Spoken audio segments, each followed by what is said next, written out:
Inspirational Tea Sippers. This is Shantara, you guys, and welcome back to my channel. I pray that you are well, doing amazing, feeling amazing, holding on to hope and faith, you guys, because I definitely am. I pray to God that you are feeling this divine shift in the atmosphere. The harvest is here. God is moving rapidly, you guys. He is doing some amazing things in our lives. We're not only talking about the tangible things or the material things, but we are talking about what he is doing to us internally, spiritually, preparing us to, just really preparing our hands to war and just preparing us for the battlefield. And I am just so thankful and so grateful. If you're irritated by me chewing gum, you might as well click off. Y'all, I am fasting and my mouth is so dry, so I have to have the gum. Anyways, I am going to do a story time. These story times are about brokenness, you guys. God has already revealed to me that he is healing and breaking the bonds of addiction. So with this story time, it's about my daughter's dad and his drug addiction. Now, we're talking about his drug addiction, but we're also talking about my addiction. My addiction is food. My addiction was food. Okay, we're going to speak that thing. Speak those things that are not as though they were. My addiction was food, and his was drugs, because the Lord is going to bring him out. I'm just waiting on that phone call. And alcohol too at this time. Yeah, I was smoking weed, but I wasn't really addicted to weed. It was just something that I was doing that was like pleasure. But the stories that I'm telling is brokenness of when you don't allow God to heal you, and when you come out of, my childhood, my mom and my dad used to fight all the time around us and yelling and screaming, and I dealt with a lot of death in my life, and, the trauma to all of that, and finding my boyfriend dead and all of that stuff, bottled up, had me out there just looking for love in all the wrong places, just a broken little girl, just, things that I, being bullied in school played a big part of it too. I was always really big. I always dealt with weight issues. I was always really tall. I was always the tallest and the biggest. I'm 6 feet tall right now to this day. Y'all already know. Go in there. Let me tell my story. And then I will put you on camera and you can have a day for yourself. No, I'm not going to edit because it's mommy's world. So I'm going to just start telling these stories. These stories are very important. That's leading up to where I am now and just being like thoroughly tired. So like these stories are, just a brokenness and, some of the things that we go through that God allows us to go into these pits, so that each time we come out, we are a little bit more wiser, and we have a little bit more knowledge, and we have a little bit, we're learning, and we're growing, right? So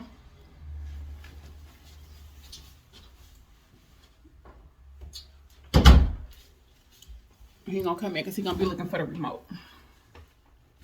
So stories of brokenness, y'all. These stories is leading up to why my life has changed now, and just being sick and tired. So when I be saying I'm tired, it's all these stories that I've been through in my life that got me to this point to where, look, I'm tired. The devil, I see you. I'm tired of you. I'm tired of these games. I'm looking at the patterns in my life and watching things go around and around in circle, and just kind of like, boy, I'm on to you. So you might as well keep it pushing. So anyways, let's get to the story. So I meet my daughter's dad, right? I kept seeing him in these apartments that we lived in, right? You guys remember these are stories of brokenness, but I don't want everything to be too serious, but I'm trying to hurry up so I can get back to in the presence of my father. And so I see him in these apartments, right? And I've been seeing this guy like walking around. Girl, you still ain't even healed from the last one, the guy that I almost killed. Now you on to something else, maybe like 4 months later, 3 months later, And so, not even healed, just moving along, broken. So I'm seeing this guy, he gonna be coming in, he looking for the remote. The remote is right there. Told y'all. And so I'm seeing this guy, right? And I'm just like, dang, who is this guy? And then I think my sister was talking to his brother. And I'm like, is that your brother? He was like, that's my brother. I was like, who is that guy right there with the ponytail? White guy with a ponytail. Who is that guy? He was like, that's my brother. I'm like, oh, really? I was like, give him my number. Do he got a girlfriend? Girl, desperado. Well, just broken. Girl, what are you doing? Why are you trying to approach a man? Anyways. Do he got a girlfriend? Do he got a girlfriend? Give him my number. He was like, I'll give you the number. He'll like you or whatever. I'm like, okay, cool. So the brother gives him the number. He ended up calling me. We ended up talking, and he ended up coming around, and that's how it kind of like started. You know what I'm saying? We were smoking weed together, just hanging out, getting to know each other. He is such an amazing guy. You know what I'm saying? Really, really, really an amazing guy. The biggest thing is his brokenness and the drug addiction. You know what I'm saying?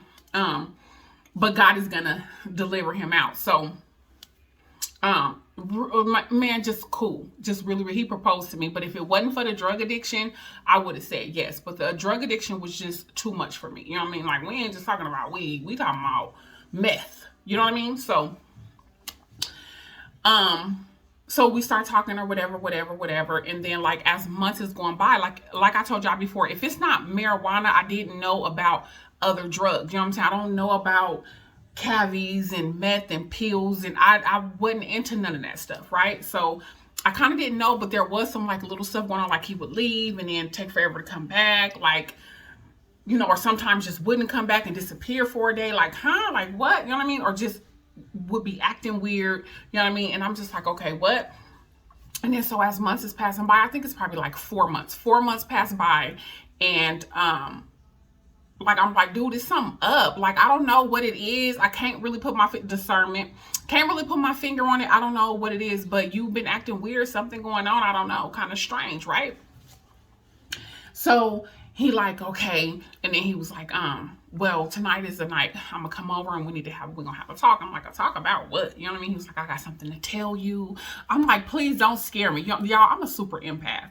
And I'm just so emotional and so gung-ho when it comes to people and just their emotions and their well-being. Like, I really genuinely want the best for people, and just like, you know, so I'm like, don't scare me. You know what's going on? Like, let me know. Like, I love you. Like, I love people. I love people, y'all. I love people so much. And so I'm like, don't scare me or whatever. He was like, no, we're gonna have a talk or whatever. So he comes over that night, and you know, we drinking and smoking or whatever. And he was just like, you know, I got something to tell you. He was like, I've been battling with this for a very long time, but he was like, this is something that I want to get rid of. I just need the right person on my side. I mean, he's in tears, you know what I'm saying? And my heart is just like, you know what I mean? Because come on now, I'm all for the underdog. I know what life is like. I done been on my own now. My mama done died. Like, I know what it's like to struggle and go through when you want to do better, and how God can bring you out and all this. So he wanted to get better. And, you know, that's when he started to confess to me about this habit that he got, this drug habit, right? But he was like, I want to get clean, and, you know, I need somebody like you on my side, and, you know, we can really do this. And it's, I'm like, yes, of course. You know what I'm saying? If you're really willing, and if you really feel in your heart that, you know, this is what you want to do, and of course I will back you up. Of course I will be there. Of course I will take you to your meetings and all this, but I can't, you know. And he knew that he couldn't be on this drug and be with me. You know what I mean? Because I'm like, I'm scary. I might be 6 feet tall.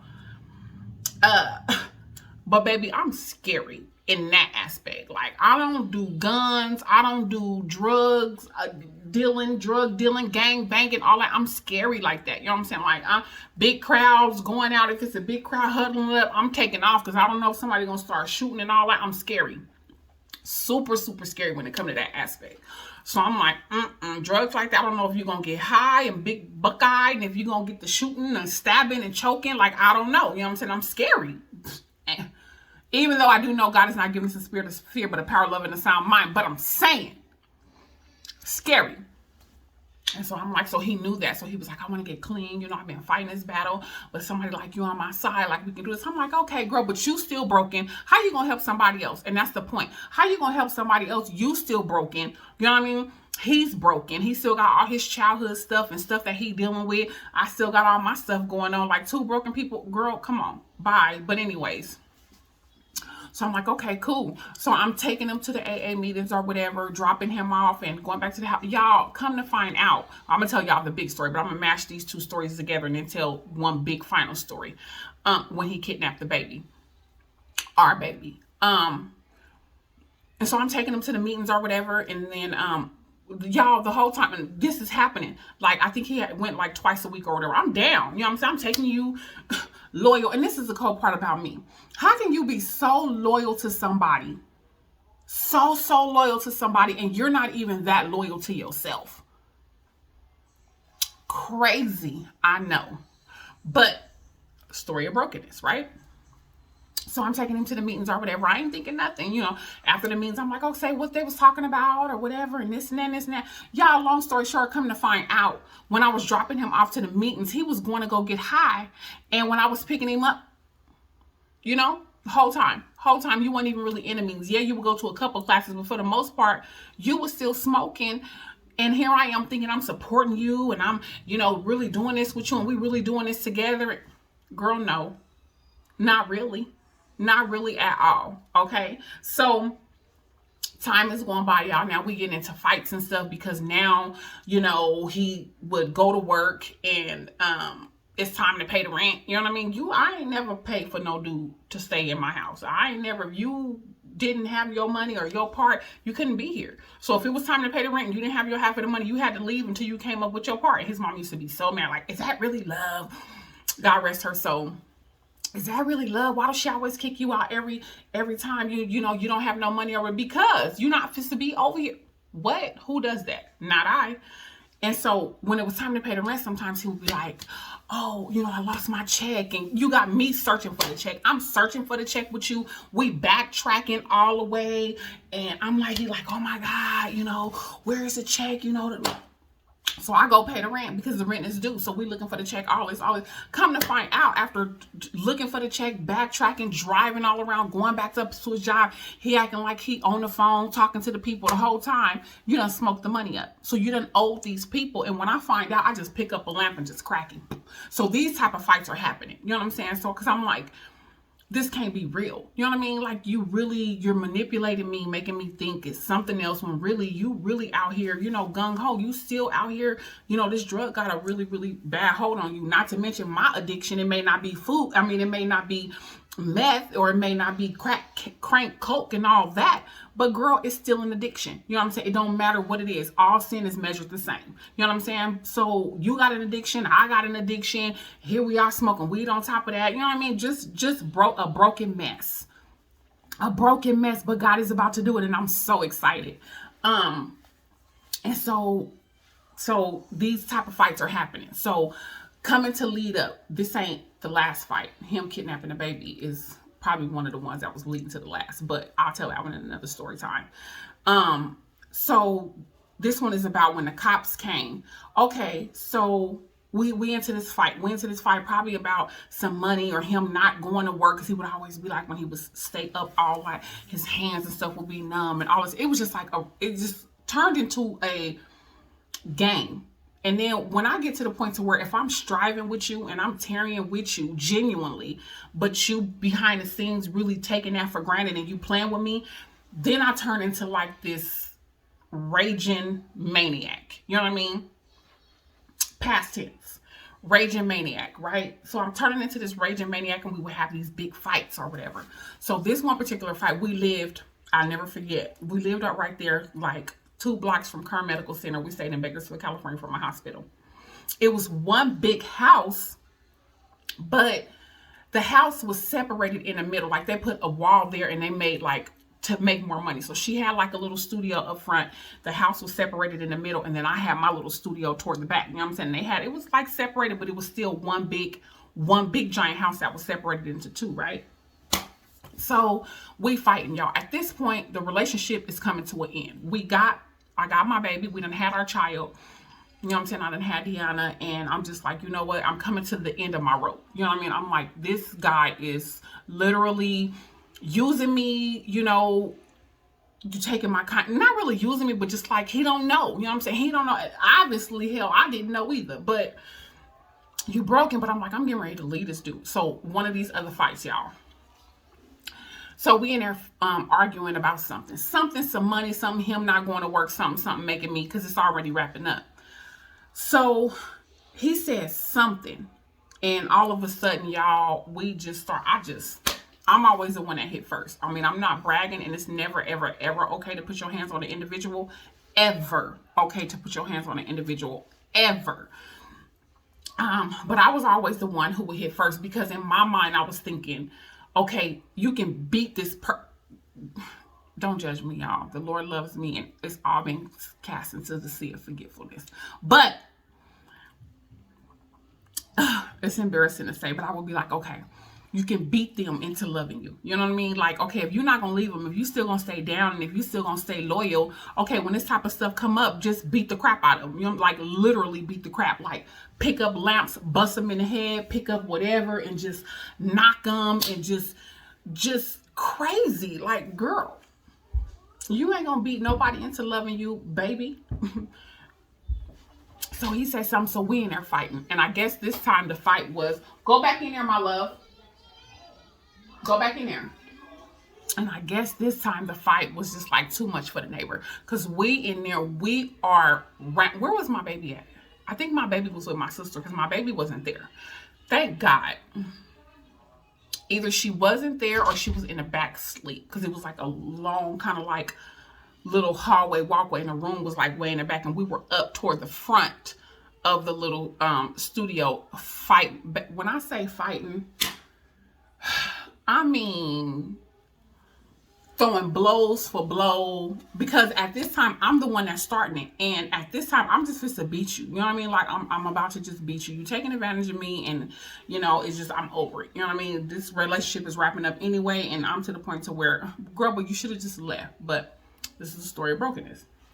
We in there fighting. I pick up something, and I knock him over the head with it. We in there chunking him. Bing, bing, bing, bing. Fighting, screaming, fighting. Boop, boop, boop, boop. Fighting. So the lady in the front, cool too, but I guess this time she was like, oh, heck no, I don't know who fighting who, or who, what. So she called the police, right? Y'all, the police come knocking on the door. Police department, Bakersfield Police, BPD. That's what they say, BPD.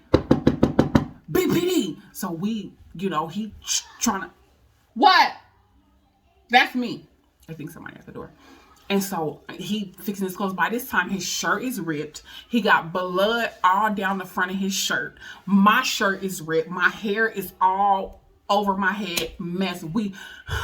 So we opened the door. He opened the door, and I'm standing back like, you know what I'm saying? Like, you know what I mean? Like, we sweating, scratches all over. I mean, just like pigs, dogs, animals. Straight up. Brokenness.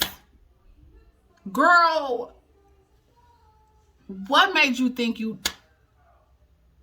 I mean, blood. Literal blood. And so the officer like, what's going on? I got a domestic violence call or whatever. And he was like, no, ain't nothing going on. I mean, we huffing and puffing, breathing. And he was like, open the door. So he opened the door, and he looking around, lamp. And I'm like, ain't nothing going on, you know? Like, he was like, really? He was like, so you guys are just going to sit up here and lie to me, basically. You know what I mean? Like, I can tell your shirt is ripped. There's blood everywhere. You know, I know that you guys are in here fighting. He was like, ma'am, are you okay? I'm like, I'm good. Ain't nothing going on. He was like, so there's nothing going on. And I'm like, there's nothing going on. I can handle my own. I wasn't worried about these. Baby, come on now. Really? I wasn't worried about these dudes that I was with. Like, boy, I got so much anger and rage in me. Don't even play. So I wasn't worried about being beat on as a woman or nothing like that. Boy, come with it. You know what I mean? And that was just how I was, because I was being used and manipulated. And they was always taking my kindness for granted. But instead of leaving. Anyways, so he like, okay. He like, so nobody's going to say anything. So I was like, no, I'm good. He was like, you're good. He was like, you guys are in here fighting. He was like, I can tell what's going on by whoop, whoop, whoop, whoop, or whatever. And y'all, we huffing and puffing. I mean, blood And so he was like, okay. He was like, I'm going to just go ahead and go. There's nothing I can do if nobody's admitting to anything, if nobody's saying anything. He was like, but if I get another call, down here, he was like, I'm taking both of you guys to jail. You know what I'm saying? I'm taking both of you guys to jail. I'm telling you now. So whatever you in here doing, stop it right now. You know what I mean? Like, knock it off right now or whatever. So he ended up leaving, and I'm just like, you know what? I still was with him, no, but it was wrapping up. You know how, like I told you, you gotta be thoroughly tired. I wasn't thoroughly tired yet. It took me all this time to get thoroughly tired. That's a shame. But hey, it was to God's glory, y'all. But those was just two little stories that I mashed together, because the last one was when he kidnapped the baby, and I'm gonna tell that one in another story time. But these are stories of just broken. And you know, I hope that telling these stories, if you can look back at your life, if you are with anyone and they are not representing the love of Christ, that gentleness, faithfulness, like, we shouldn't even be dealing with cheating. We shouldn't even be dealing with sneaking around, creeping around, beating and banging and all of that. That is not the spirit of Christ.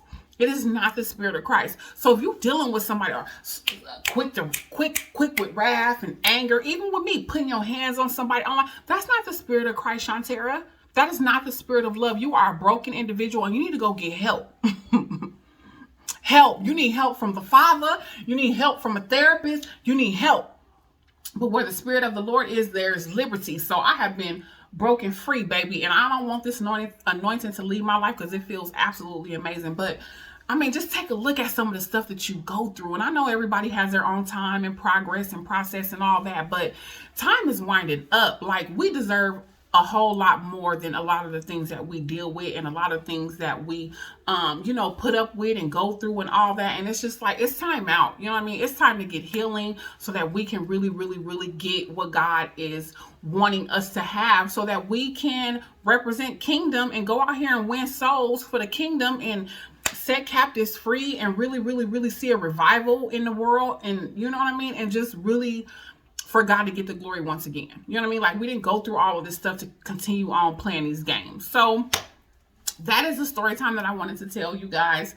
It's really a story of brokenness. It's a story of brokenness. So I hope that you learn something, you guys. Just evaluate yourself, evaluate where you are, evaluate the person that you're with. Evaluate the person that you're with. That was a schoolhouse. Evaluate the person that you're with, you know, the different scenarios and the things that you go through. And it's just time to really, really, really, really, really, you are worth far more. You're more precious than rubies. More precious than rubies. So if you're with someone and they're not treating you like a ruby, baby, and treating you like a Rubik's Cube, guilty, foolish, broken, it's time to go. It's time to go. Because once you get that healing, it's a kingdom spouse on the other side. It's a purpose partner on the other side that will give you everything your heart's desire. All you have to do is delight yourself in the Lord, so that he can give you the desires of your heart. Baby, I know it sounds like it's super, super duper simple, but it does take a whole process and progress and all that. But you'll get it. You'll get it. So thank you guys for having me. And until the next time, inspire. Be inspired. I love you guys. God bless you.